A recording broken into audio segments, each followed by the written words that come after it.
આપણી સરકારમાં કોઈ એક એવા ઉચ્ચ સ્થાને બેઠેલો વ્યક્તિ છે જેના કારણે શિક્ષણ વિભાગમાં ઉચ્ચ શિક્ષણ વિભાગમાં કૌભાંડો થાય છે, કૌભાંડો છુપાવવાનો પ્રયાસ થાય છે, કૌભાંડીઓને છુપાવવાનો પ્રયાસ થાય છે, કૌભાંડ બહાર લાવનારાઓને સમજાવવાનો પ્રયાસ થાય છે.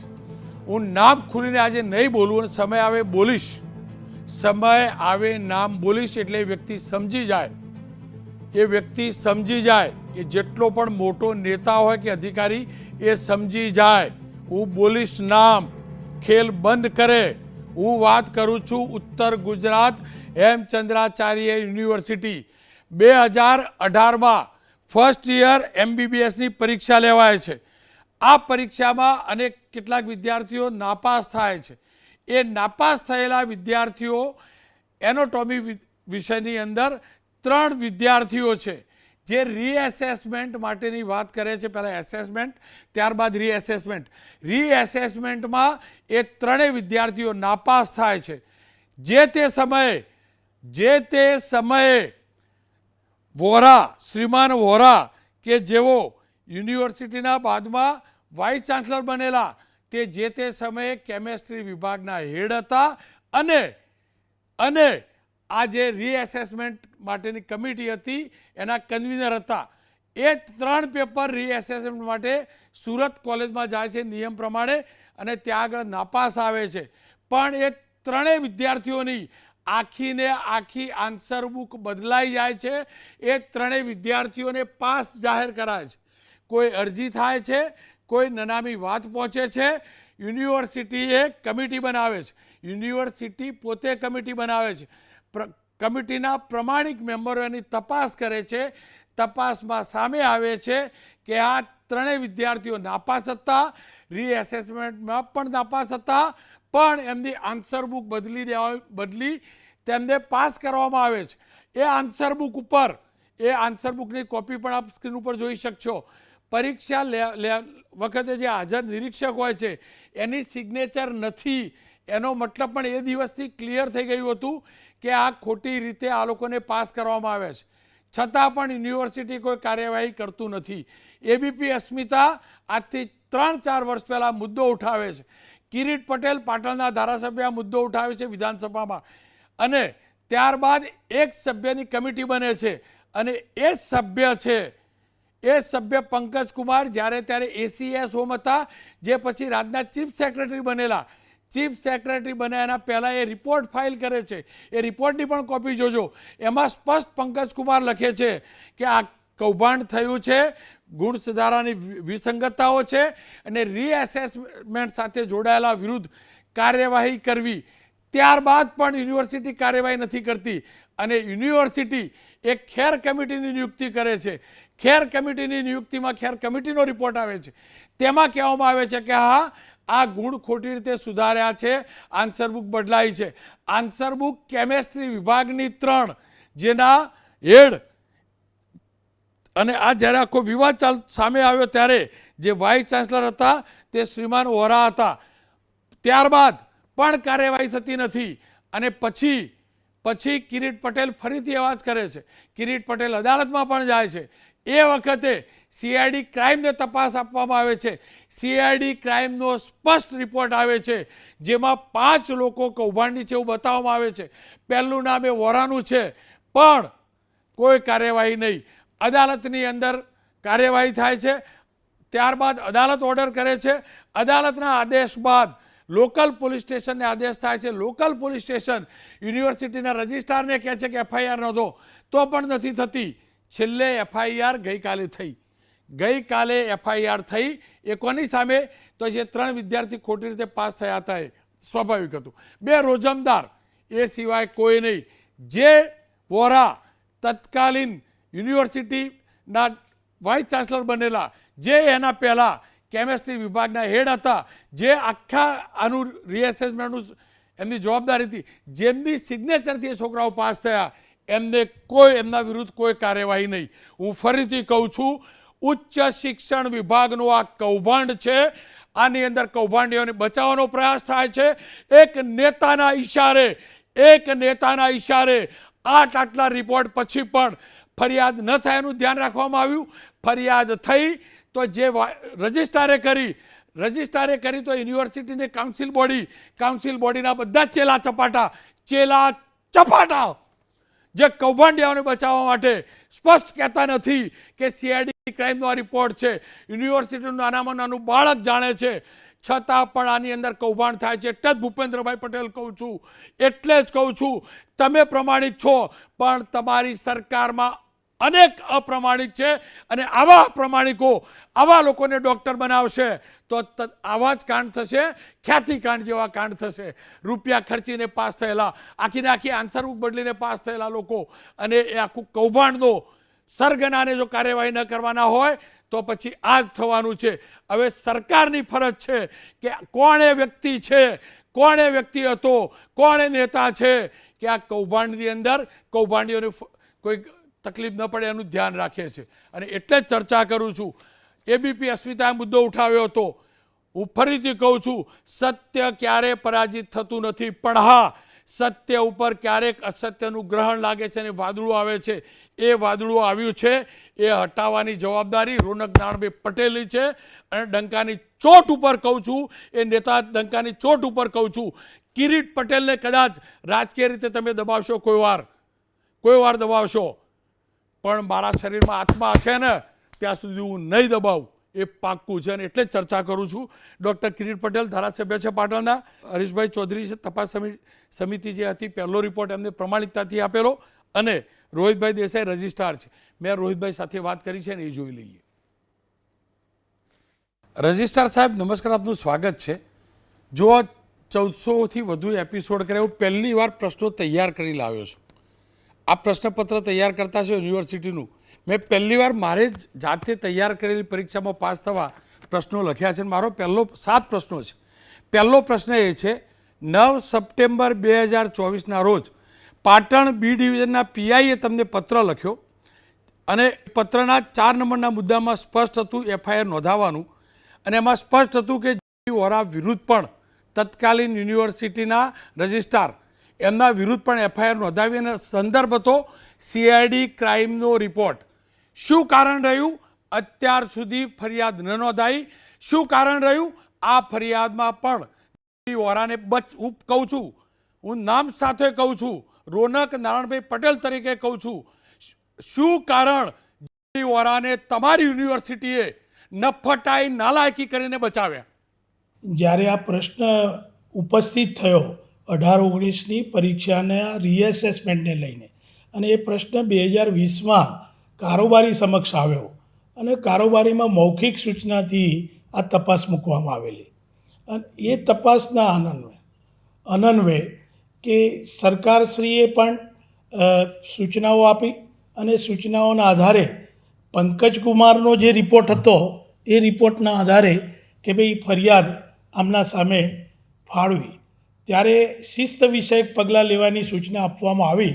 એટલે કારોબારી જે સિન્ડિકેટ છે એ યુનિવર્સિટીનું હાર્ટ કહેવાતું હોય છે, અને યુનિવર્સિટીમાં એ શિસ્ત વિષયક પગલાં લેવા માટેની એક એચ.એન. ખેર કમિટી નીમવામાં આવેલી હતી. અને એચ.એન. ખેર કમિટીએ 1 વર્ષ સુધી જે આ વિષય સાથે સંકળાયેલા લોકો હતા એમનો એક નિવેદનો લેવામાં આવ્યા, અને નિવેદનો લઈને એવું પુરવાર કરવામાં આવ્યું કે ભાઈ આ રિપોર્ટ બંધ કવરમાં યુનિવર્સિટીને સોંપવામાં આવ્યો. ત્યાર પછી આ રિપોર્ટ કારોબારીમાં મૂકવામાં આવ્યો અને કારોબારી આ રિપોર્ટનો સહર્ષ સ્વીકાર કરેલો હતો. અને સહર્ષ સ્વીકાર કર્યા પછી જે નાની કે મોટી કઈ સજા કરવી જોઈએ એ કારોબારીના નીતિ વિષયક પગલાંમાં આવતી હતી. અને એ અનુસંધાનમાં એ ઉચ્ચ શિક્ષણ કમિશનરશ્રીને આ શિસ્ત વિષયક કાર્યવાહી અંગેના રિપોર્ટો મોકલી આપવામાં આવેલા હતા. નહીં પણ જુઓ સાહેબ, હું ફરીથી કહું છું, તમારું એ હાર્ટ સડેલું છે, ફૂટેલું છે. મારા વિરુદ્ધ કેસ કરવો તો કમિટીને કહી દેજો. સીઆઈડી ક્રાઇમનો રિપોર્ટ છે, તમારી યુનિવર્સિટીની કમિટીનો રિપોર્ટર તો હરેશ ચૌધરી એમાં સભ્ય હતા, અને એ વખતથી ક્લિયર હતું કે આન્સર બુક બદલાઈ છે, છતાં પણ કમિટી તમાશો જોતો રહ્યો. એ જ વોરા યુનિવર્સિટીના વાઇસ ચાન્સલર રહ્યા, એમને જ બચાવતા રહ્યા. મારે આટલું જ સમજવું છે, આ વિલંબ કોના પાપે થયો, કોના ઈશારે થયો, કોણ હતો એ ગાંધીનગરથી નેતા? વોરાનું નામ સ્પષ્ટ છે સીઆઈડી ક્રાઇમના કોર્ટની અંદર રજૂ થયેલા રિપોર્ટની અંદર. એટલે આપણે પણ આપની વાત સાથે પણ સંમત છીએ, પણ જ્યારે સત્તામંડળ છે એ સત્તામંડળે શિસ્ત વિષયક પગલાં લેવાની જ્યારે બાબત આવે છે, કારણ કે પંકજ કુમારના રિપોર્ટ ઉપર સરકારે એ રિપોર્ટ સ્વીકારી અને યુનિવર્સિટીને જાણ કરેલી, અને યુનિવર્સિટીએ સત્તામંડળે આ એચ.એન. ખેર કમિટી બનાવેલી, અને એચ.એન. ખેર કમિટીના રિપોર્ટના આધારે કે નાની કે મોટી સજા કેમ ન કરી એ સત્તામંડળનો વિષય હોય, અને સીઆઈડી ક્રાઇમ બ્રાન્ચનો જે રિપોર્ટ છે એ યુનિવર્સિટીને મળેલો નથી, એ સરકારશ્રીને પાસે હતો. 9/9/24 રોજ પાટણ બી ડિવિઝનના પીઆઈએ પત્ર લખ્યો છે, નામ સાથે પત્ર લખ્યો છે સાહેબ કે તમે ફરિયાદ નોંધાવો. અને એટલે લખવો પડ્યો કે પેલા કિરીટ પટેલ અદાલતમાં ગયા હતા. યુનિવર્સિટીના તમારે સત્તામંડળ કે તમારા લોકોની કોઈની ઈચ્છા શક્તિ નહોતી ફરિયાદ નોંધાવવાની. ખબર હતી 3 આન્સર બુક ચોરાઈ છે તો ક્લિયર હતું ને સાહેબ, પહેલા રિપોર્ટથી ક્લિયર હતું. કેમ કોઈ ફરિયાદ નહોતું નોંધાવતું આ સત્તામંડળ પણ? એટલે મૂળ શિસ્ત વિષયક કર્મચારી સામે પગલાં જે લેવાના હોય છે એ કારોબારી એની સત્તા હોય છે, અને એ ઓર્ડિનન્સ અને સ્ટેચ્યુ પ્રમાણે હોય છે. છતાં પણ પોલીસ સ્ટેશનનો જે લેટર આવ્યો છે એ લેટરના અનુસંધાનમાં અમે જવાબ પણ તાત્કાલિક કરેલો કે 17મી તારીખે કારોબારીની મિટિંગ છે. આ તમે જે કારોબારીની વાત કરો છો ને, 30/12/2022ની કારોબારીની સભામાં એમબીબીએસ રીએસેસમેન્ટ કમિટીના રીએસેસમેન્ટના કન્વીનર ડૉક્ટર જે રોહાને કાર્યદર્શક નોટિસ આપી જવાબ માટે 21 દિવસનો સમય આપેલો. સમય બાદ જે વોરાએ જવાબ યુનિવર્સિટીમાં તમને જમા કરાવેલો, પરંતુ યુનિવર્સિટીએ વોરાના જવાબના નિર્ણયને કારોબારી સમક્ષ ના મૂક્યો. રોહિતભાઈ સાહેબ, 19/6/23ના રોજ એ સમયના કારોબારીના એક સભ્યએ તમને જે વોરાના જવાબને કારોબારીમાં મૂકવા લેખિત રજૂઆત કરી યાદ કરાવ્યું હતું.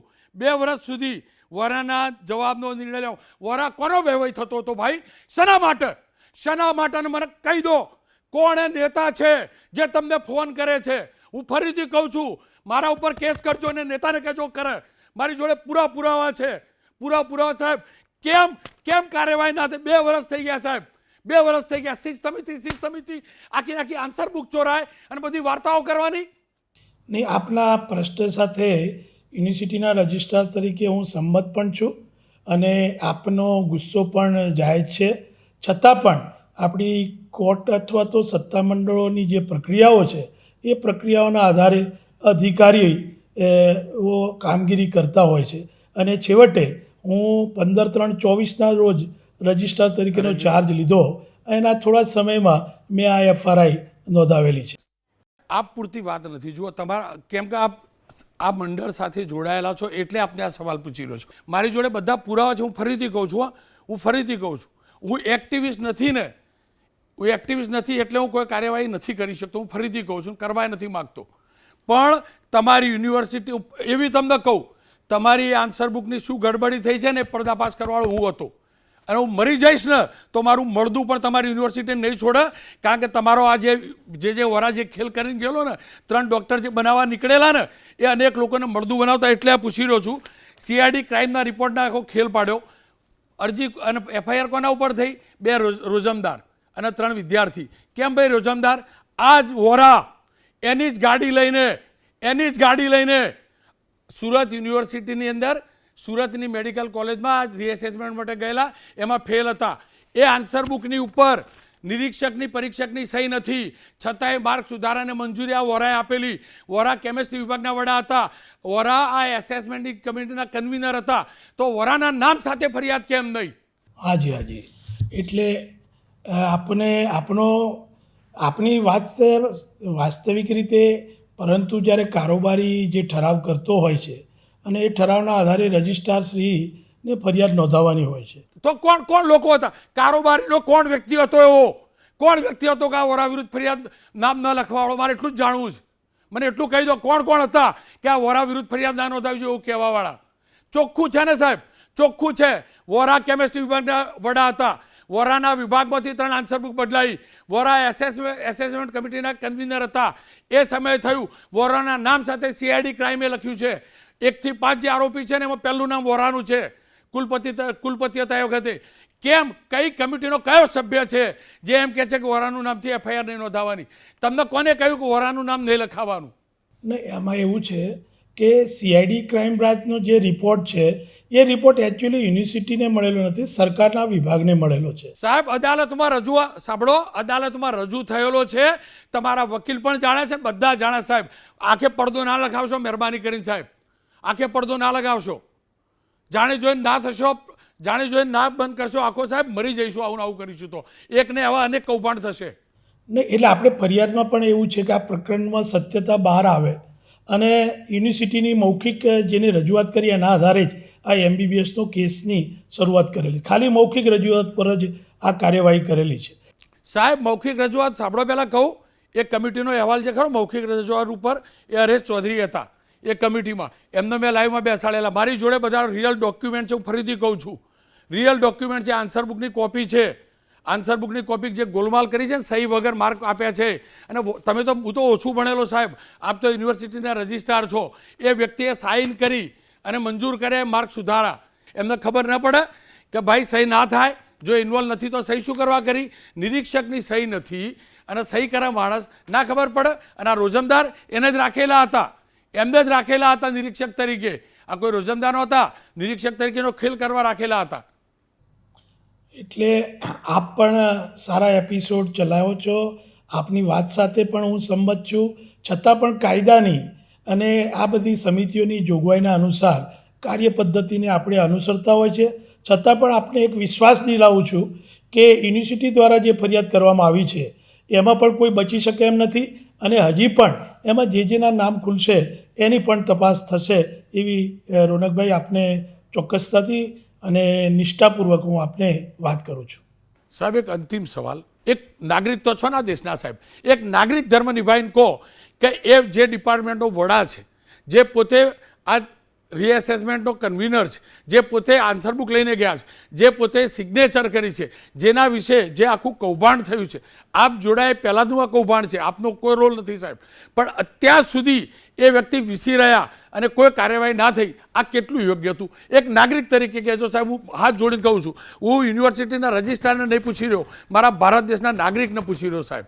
એટલે હું પણ એક રાષ્ટ્રધર્મ નિભાવું છું અને મને પણ એવું જ છે કે નીતિ વિષયક નિર્ણયોમાં યોગ્ય સમયે યોગ્ય કાર્યવાહી થવી જોઈએ. પરંતુ આપણી પણ આપને નથી લાગતું સાહેબ સમય વીતી ગયો? એટલે આપને નથી લાગતું સમય વીતી ગયો? ત્યાં સુધી એ વિસરાયો માણસ, કેટલી પરીક્ષાઓ લેવાઈ હશે? મને કહો, એમના નેતૃત્વમાં કેટલી પરીક્ષાઓ લેવાઈ?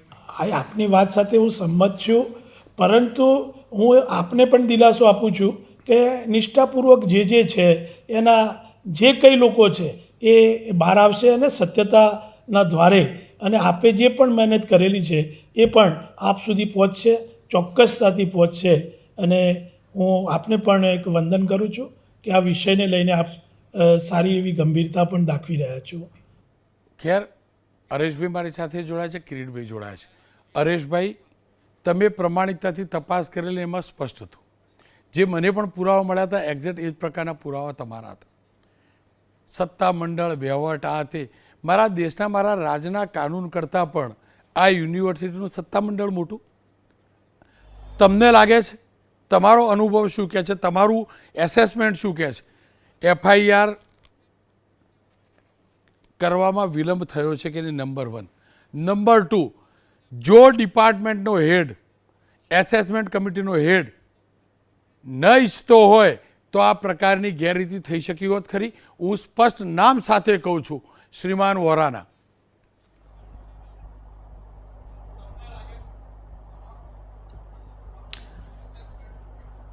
જી રોનકભાઈ, પહેલાં તો આપ જે આક્રમકતાથી હું જોઈ રહ્યો છું 2019 આ વિષયને લઈ રહ્યા છો, આપનો પણ કોઈની જોડે વ્યક્તિગત કોઈ દુશ્મનાવટ નહીં, પણ શિક્ષણ ક્ષેત્રે ક્યાંક આવું 1-2% પણ ક્યાંક આવું ખોટું થતું હોય તો એ ન થાય એ માટેના તમારા પ્રયત્ન છે. અને આપે એ વખતેથી જ આ બાબત ઉપર મક્કમ હતા કે આ બાબતનો ચોક્કસ ન્યાયિક કંઈક ચુકાદા તરફ આગળ વાત જાય. રોનકભાઈ, બિલકુલ ઈમાનદારીપૂર્વક હું પણ આજે આપને વાત કરીશ કે જ્યારે આ આખી બાબત પ્રકાશમાં આવી ત્યારે માન્ય રૂપાણી સાહેબ મુખ્યમંત્રી હતા અને ભૂપેન્દ્રસિંહજી એ વખતે શિક્ષણ મંત્રી હતા. જે તે વખતે મેં પણ એમનું ધ્યાન દોરેલું અને બિલકુલ ઈમાનદારીપૂર્વક કહું છું કે સરકારમાંથી પણ મને કદી પણ એવું નથી કહ્યું કે કોઈ બાબત આવી બહાર ન આવે કે એને દબાઈ દેવું. એમને કહ્યું કે શિક્ષણમાં કોઈ પણ આવી ગેરરીતિ ચલાવવાની છે નહીં અને જે સાચું છે એ જ કરવાનું છે અને સાચી બાબત પર આગળ વધવાનું છે. ત્યારબાદ કોઈ પણ સરકારમાંથી આજ સુધી મને કોઈ પણ એના પછી જીતુભાઈ શિક્ષણ મંત્રી હતા, હાલ ઋષિકેશભાઈ છે, પણ વ્યક્તિગત મને ક્યાંય પણ કોઈ પણ બાબતમાં આવી રીતે રોકવામાં નથી આવ્યો કે આ બાબતને શિક્ષણમાં જે ખોટું થાય છે એને બહાર ન લાવવું. હું તમને રોકું, આ બધી હું તમને રોકું. 30 સેકન્ડ આપ જે રીતે આખી 30 સેકન્ડ પૂરતા રોકું. તમે જે તપાસ કરીને ત્યાં સુધી રોકવામાં નહીં આવ્યા અને એટલે જ પ્રમાણિકતાથી એ તપાસ થઈ. હું એના પછીની વાત કરું છું. તમે સ્પષ્ટ રિપોર્ટમાં કહેલું કે આ ગડબડી છે. એસીએસ હોમનો રિપોર્ટ સ્પષ્ટ હતો, ગડબડી છે, આન્સર બુક બદલાઈ છે, આખું હતું. મેં એ ડીન જે ખરા ને મેડિકલ કોલેજના મહેન્દ્ર ચૌહાણ એમને જોડેલા, એમને કહેલું કે આ મારે ત્યાં હતા ને નપાસ હતા. એના પછી એ નથી થતું સાહેબ, બરાબર. હું ફરીથી કહું, તમને નહીં રોકવામાં આવેલા, એ ત્યાં સુધી તો પ્રમાણિકતાથી રિપોર્ટ આવ્યા, એટલે તો પ્રમાણિકતાથી રિપોર્ટ આવ્યા. પણ જે એક્ટ ન થયું ને એના માટે હું કહું છું. હવે કહો આપ.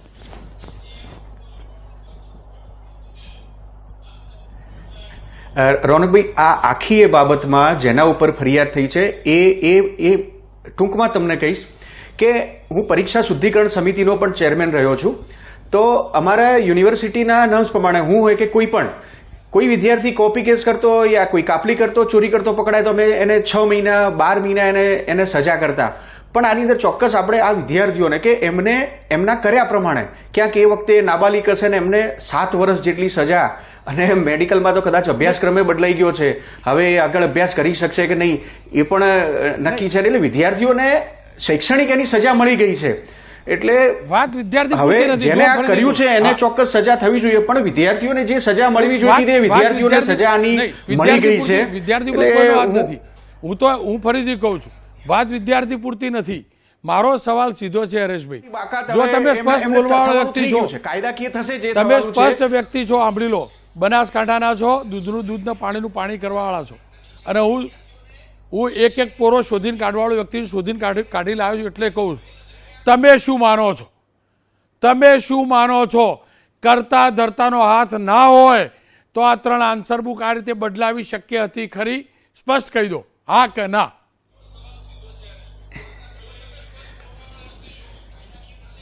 હા, ક્યાંક આમાં કહેવાય ને કે સીધા વિદ્યાર્થીઓ અંદર આવી ગયા છે. ક્યાંક મેં જોયું પેલા વાઉચર ઉપર, આજે મેં વાંચ્યું ફરિયાદ, વાઉચર ઉપર જે નોકરી કરતા હતા 11 મહિના કે એમના સીધા નામ આવ્યા છે, એમના પર ફરિયાદ થઈ છે. પણ એમાં એ પણ છે કે એ લોકોના જવાબ લઈને પોલીસે કહ્યું છે કે એમના જવાબ લઈને આગળ જે પણ હશે એના ઉપર કાર્યવાહી થશે. એટલે જેને કર્યું છે એ છૂટવાનો તો છે જ નહીં. ફરિયાદ આજે થઈ ગઈ છે, એ દિશામાં તો આગળ વધી જ જવાયું છે. એટલે હું માનું છું ત્યાર સુધી ફરિયાદ મેં વાંચી આજે કે એ જે આરોપીઓના નામ લખ્યા છે એને સીધી કબૂલાત કરશે, સીધા નામ આપશે. એટલે જેને બી કર્યું છે એ આમાંથી બાકાત રહી શકવાનું છે નહીં. આટલી રાહ જોઈ છે ને આટલું લેટ થયું છે, તો હવે આને કોઈ અવકાશ છે નહીં આગળ. હરેશભાઈ, તમે તમારા નામ પ્રમાણે હરીશચંદ્ર છો, સત્યવાદી છો, એ સાચું. પણ તમે બાપુની કિતાબ પણ વાંચી લાગે છે. બધું સત્ય બોલવું, જે બોલાય સત્ય બોલવું, પણ બધું સત્ય બોલી જવું જરૂરી નથી. પણ હું એ નથી. હું ક્લિયર છું. સત્ય બોલવું જ, સત્યને ઉજાગર કરવું. હું ફરીથી કહું છું હરેશભાઈ, આપ કિરીટભાઈ પાટણનું નાનામાં નાનું બાળક જાણે છે. આખો ખેલ છે, અને હું ડંકાની ચોટ ઉપર કહું છું, આખો ખેલ છે. તમારી આટલી ધીરજ હશે, સત્ય માટે આટલી ધીરજ ના ધરવી જોઈએ. ન્યાય મોડો થાય ને, ન્યાયમાં વિલંબ થાય ને, એ પણ એક અન્યાય જ છે, અને અન્યાય થઈ રહ્યો છે. એ જ વોરા એક કાંડ પછી 2 વર્ષ સુધી વાઇસ ચાન્સલર રહ્યા છે, અને MBBSની એક્ઝામો પણ લેવાય છે. એટલે કહું છું કિરીટભાઈ, આપની પાસેથી જાણવા માગું છું સ્પષ્ટ વાત, તમે શું માનો છો? આખા કેસને દબાવવાનો પ્રયાસ થઈ રહ્યો છે કે નહીં? જો આ જ્યુડિશિયરીની મેટર છે, મને પૂરો ભરોસો છે ન્યાયતંત્ર ઉપર. ન્યાયતંત્ર ઉપર પૂરો ભરોસો છે, પણ 420 યુનિવર્સિટી જોડે થઈ યુનિવર્સિટી કોર્ટમાં નહીં જતી અને કિરીટ પટેલે જવાનું. ભાઈ આવું કેમ?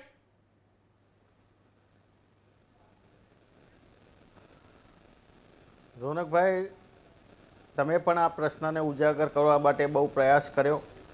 અમે પણ વારંવાર યુનિવર્સિટીની અંદર, સરકારની અંદર રજૂઆતો કરી અને છેવટે હાઈકોર્ટની અંદર જવું પડ્યું અને હાઈકોર્ટે પણ 7થી વધુ વાર આદેશ કર્યા.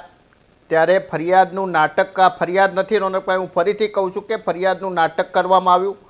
અને તમે કહ્યું એમ કે આમાં સર્વસત્તાધીશ કોણ? એસીએસ હોમ મોટા, હાઈકોર્ટ મોટી, સીઆઈડી ક્રાઇમે તપાસ કરીને રિપોર્ટ આપ્યો એ મોટો, કે કારોબારીએ બંધ બારણે બંધ કવરમાં રિપોર્ટ લીધો એ ખોટો? અને ગઈકાલે પણ જ્યારે આ ફરિયાદ નોંધાવવાની હતી રોનકભાઈ, મેં એસપી જોડે વાત કરી, પીઆઈ જોડે વાત કરી. પીઆઈને મેં કહ્યું કે તમારી પાસે રિપોર્ટ છે, તમે બી ડિવિઝનના પીઆઈ તરીકે તમે યુનિવર્સિટીને લખેલું છે કે આ ફરિયાદ એ સીઆઈડી ક્રાઇમના રિપોર્ટના આધારે નોંધવાની છે. અને સીઆઈડી ક્રાઇમના રિપોર્ટની અંદર સ્પષ્ટ લખ્યું છે કે પહેલા નંબરના આરોપી જે વોરા, બીજા નંબરના 2-3 વિદ્યાર્થી અને બાકીના જે તપાસમાં મળી આવે તે. પરંતુ આ જે વોરાનું નામ કેમ નોંધવામાં આવ્યું નથી? આજે મેં શિક્ષણ મંત્રીને વાત કરી, શિક્ષણ મંત્રી કે મને ખબર નથી. એસપી અને પોલીસ એવું કહે છે કે અમને યુનિવર્સિટી નામ ના આપે એટલે અમારે ના નોંધવાનું હોય. પરંતુ કોઈ ને કોઈ તમારી વાત સાચી છે રોનકભાઈ, કે કોઈ ને કોઈ રીતે ચોક્કસ રીતે આ કૌભાંડને દબાવવાનો પ્રયાસ કરી લેવામાં આવે છે. અમને પણ દબાવવાની કોશિશ કરી, અમે સરકારની અંદર રજૂઆત કરી, છેવટે ના છૂટકે અમારે નામદાર હાઈકોર્ટનો આશરો લેવો પડ્યો. અને હાઈકોર્ટનો આભાર માનીશ કે justice delayed is justice denied. આજે મોડા પણ હાઈકોર્ટે આ હુકમ કર્યો અને આગામી 20મી તારીખે હાઈકોર્ટની અંદર મુદત છે, એની અંદર પણ અમે રજૂઆત કરવાના છે કે આ ફરિયાદ નથી, આ ફરિયાદનું નાટક છે. અને જે આ એસેસમેન્ટની, રીએસેસમેન્ટની પ્રક્રિયાની અંદર જે લોકો સંકળાયેલા હતા, તમામ 10 લોકો, એનું લિસ્ટ પણ પોલીસ જોડે છે, એનું લિસ્ટ પણ સીઆઈડી ક્રાઇમે તપાસ કર્યું છે. અને સીઆઈડી ક્રાઇમે તે કર્યું છે કે આ તમામ લોકોને આરોપી લેવા. ચલો તમે બીજા લોકોને ના લો, પણ મેઇન જેના નામ સાથે લખ્યું છે કે જે વોરા, એને શા માટે બચાવવામાં આવે છે? અને 4 વાર કમિટીનો રિપોર્ટ આપવામાં આવે રોનકભાઈ, 4 વાર કમિટી, દરેક કોઈ કમિટી એવું નથી કરતું કે જે વોરા એ નિર્દોષ છે.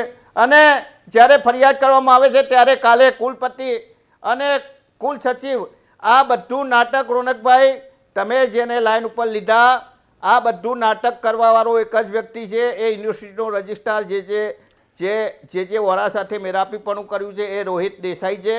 અને એક નવીનભાઈ કરીને, આ બંને લોકો કોઈ પણ રીતે આરએસએસની રીતે, એબીવીપીની રીતે કે સરકારની અંદર દબાણ લાવે છે અને આ કૌભાંડ દબાવવાની કોશિશ કરે છે. સરકાર એવું કહે છે કે અમે કોઈ ચમરબંધીને છોડવાના નથી રોનકભાઈ. આમાં તો સરકારે સીઆઈડી ક્રાઇમે અને એસીએસ હોમે તમને ચમરબંધીને પકડીને આપ્યા છે. તમારામાં તાકાત હોય તો પકડી લો, ખાલી વાતો કરવાની. અને કોઈ નિર્દોષ વ્યક્તિ 10મા કે 12માની પરીક્ષાની અંદર કોઈ શિક્ષક, રોનકભાઈ 1 મિનિટ, 10મા કે 12માની અંદર કોઈ શિક્ષક ચોરી કરતા પકડાય તો એને સસ્પેન્ડ કરી દેવાનો. અને આખી સપ્લિમેન્ટરી બદલી છે, કેમેસ્ટ્રી ડિપાર્ટમેન્ટમાંથી સપ્લિમેન્ટરી ગઈ છે, પુરાવા સાથે છે, તમામની અંદર જે વોરાની સહી છે, અને સત્તો પણ એને આરોપીમાં લઈ લેવાનો. આ તો કઈ રીતે ચાલે? કિરીટભાઈ, સમયનો અભાવ છે, આપે કહ્યું ને રજિસ્ટ્રાર પૂરતી વાત, આપ નાની માછલી કહો છો, મને પાક્કો ભરોસો છે એક કોઈ મોટો મગરમચ્છ છે જે આ બધાને બચાવી રહ્યો છે. હું ભૂલથી જે વોરા બોલી ગયો, માફ કરજો, જે બી વોરા બોલી ગયો જે વોરા હતા, હરીશભાઈ, કિરીટભાઈ, આપ બંનેને ગુજરાતના દીકરા તરીકે ગેરંટી અપાવું, આ કાંડ મુદ્દે માત્ર આ વ્યક્તિઓ જ નહીં પણ એમને આશરો આપનારનું નામ સામે લઈને આવી છે. અને જો ટીવી જોતો હોય વ્યક્તિ, એ સાંભળતો હોય, એને એની રાજકીય કારકિર્દી બચાવી હોય તો સુધરી જાય, એની રાજકીય કારકિર્દી બચાવી હોય તો સુધરી જાય. હું ફરીથી કહું છું, પ્રમાણિકતાથી કહું છું, આ કિરીટ પટેલ મારો મિત્ર છે, કબૂલું છું. અને કિરીટ પટેલ મારો મિત્ર છે એટલે અમે મુદ્દો નથી ઉઠાવ્યો. આ જ કિરીટ પટેલ અને એમના મિત્રોએ જ્યારે યુનિવર્સિટીમાં ગુંડાગર્દી કરી હતી ને એટલે ટાઇટલ મેં આપ્યું હતું કે આ ગુંડાગર્દી છે.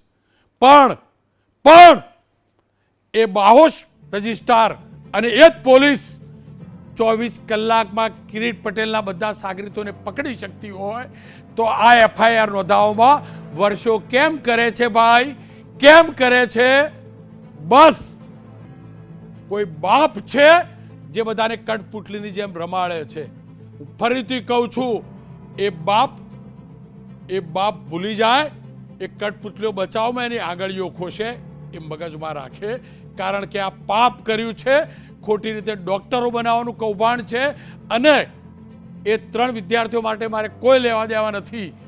સારું થયું કે કૌભાંડ સામે આવ્યું તો કમસે કમ એક યુનિવર્સિટીમાં આટલા વર્ષ પૂરતું આ રોકાયું હશે. આટલું સમજી લેજો. આન્સર બુકો બદલીને જે ડૉક્ટર બનતા હોય અને ડૉક્ટર બનાવવાનું આખું રેકેટ જે ચલાવતા હોય એ રાજ્યની અંદર, એ વિસ્તારની અંદર ભૂપેન્દ્રભાઈ દાદા ખ્યાતિ કાંડ જ થાય.